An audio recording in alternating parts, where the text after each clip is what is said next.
હોળીના પર્વે સુપ્રસિદ્ધ યાત્રાધામ ડાકોર ભક્તિના રંગે રંગાયું છે। ફાગણી પૂનમના મેળાને પગલે ડાકોરના તમામ માર્ગો પદયાત્રીઓથી ધમધમી રહ્યા છે।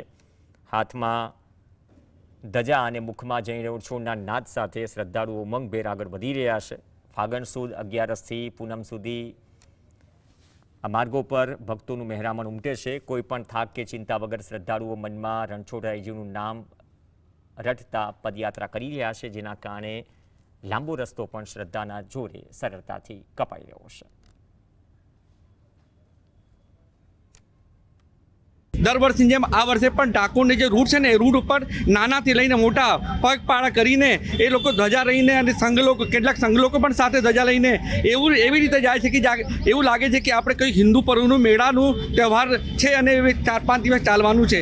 હાથીજણ આવે પણ ત્યાં સુધી અમને થાક પણ લાગ્યો નથી અને આવવાની ઈચ્છા અમે પહેલી વાર જ આવ્યા છે, પણ અમારી ભાવપૂર્વક એટલું હરખથી થઈ ગયો કે અમને આવવાની ઈચ્છા વધી ગઈ।